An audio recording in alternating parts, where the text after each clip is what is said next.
Bonjour à toutes et tous. La dernière fois, je vous parlais du détachement et je vous ai fait comprendre qu'il y avait après une suite. En tout cas, c'est une notion qu'on a déjà abordée dans le détachement. Pour ceux qui ont trouvé la bonne réponse, c'est la résilience. Effectivement, on avait abordé cette notion, mais sans la nommer, que dans le détachement, il y a cette notion effectivement de lâcher prise et mine de rien qui va amener à la résilience. Donc la résilience, c'est quoi pour moi? C'est très clairement le fait d'être capable de se dire ok, cette chose-là s'est passée comme ça, enfin, peu importe, ça s'est passé comme ça, je continue avec le mouvement de la vie. On va dire que c'est ça. La résilience, c'est au lieu de je bloque, je me casse, ok, c'est au lieu de couler sous la vague, je prends la vague.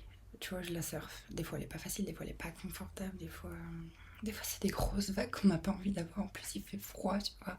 Mais très clairement, ok, j'ai pas le choix, donc je me laisse porter par le truc. Je vais traiter tranquillement ça à l'intérieur de moi. Et à un moment donné, enfin voilà, j'entends le processus de. C'est comme si c'était un peu un processus de deuil constant et ok, tu vois. La résilience, c'est un peu ça. Quand tu fais un deuil, pas forcément. Enfin, plutôt d'une situation dans le cadre là où je le compare à la résilience, mais quand tu fais un deuil d'une situation, bah ok, t'as pas le choix, tu la laisses partir, tu vois. Il y a ce. Mais par autant, ça va passer par plusieurs étapes. Voilà, il y a un processus au cours. Mais en fin de compte, la résilience, c'est ça. C'est comme si c'était un processus ouais, de deuil constant. À l'habitude, tu vis, tu fluctues avec le mouvement de la vie. Et je pense que d'ailleurs, la vie est plus facile à vivre comme ça. Il y aura toujours des choses négatives, il y aura toujours. Ça fait partie du cheminement, je pense, de l'être humain. D'ailleurs, c'est ce qui va nous faire grandir.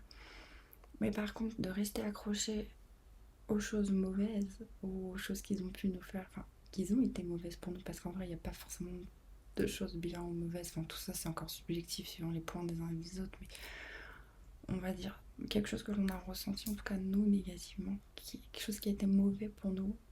Quand je dis quelque chose, situation, personne, toujours, enfin, j'entends, c'est large, quoi. En gros, ok, ça nous a impacté d'une façon négative. Bah là, qu'est-ce que je fais? Comment je peux faire pour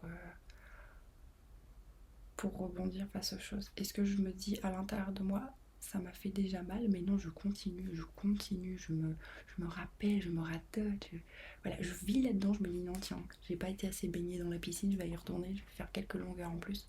Ou, concrètement, est-ce que je me dis, ok, c'est là, et en fait, j'y peux rien vu que c'est là, tu vois, c'est que ça devait être là, donc ok, c'est là, maintenant je fais comment?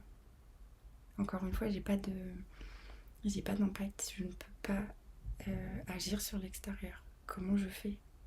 Bah rien en fait. Je fais rien parce que l'extérieur c'est pas mon. Limite, c'est pas que c'est pas mon problème, mais à un moment donné en fait chacun est responsable. Et les responsabilités de chacun, enfin. Et de vouloir contrôler, c'est justement ça en fait. Quand on veut changer, c'est qu'on veut contrôler. Donc c'est pas non plus. On n'est pas dans le lâcher prise, on n'est pas dans ce processus qui va amener justement au lâcher prise, à la résilience, à tout ça. Non, ok, l'extérieur, je peux pas le contrôler. Encore une fois, ça me convient pas, je change si j'en ai envie. Il est là le truc. Du coup, ouais, la résilience, c'est ce mouvement intrinsèquement lié à la vie, je trouve, et qui, ok, comment je rebondis là-dessus? Je me laisse flotter. En tout cas, le but, c'est de pas couler. Donc, moi, mon conseil, c'est quand on voit qu'on est attaché à quelque chose, à quelqu'un, peu importe, que cette chose, elle est négative pour nous. Peu importe la façon aussi. Est-ce que c'est dans le physique? Est-ce que c'est dans le mental parce que j'y pense trop? Est-ce que ça me bouffe? Enfin, tu vois, il y a tout un tas, c'est pareil. On n'est pas seulement un cœur, on n'est pas seulement un esprit, on n'est pas seulement un corps, on est un tout, on est même beaucoup plus que ça. Du coup, si ça m'apporte du négatif, peu importe à quel niveau, à quel étage de moi, je dois réussir, à un moment donné, à faire ce retour vers moi et à m'aimer assez pour être capable de se dire ok, je lâche prise et à un moment donné, le processus amène à la résilience. Je lâche prise, j'apprends à vivre avec la vie, à danser avec. Des fois, il n'y a pas le choix, des fois, il y a des musiques que j'aime pas. Peut-être que moi, j'avais envie de danser du tango et que c'est de la bachata. Bon, c'est assez proche comme la musique, mais vous voyez dans l'idée. Et bah tant pis, c'est qu'une danse. Puis après, il y en aura d'autres.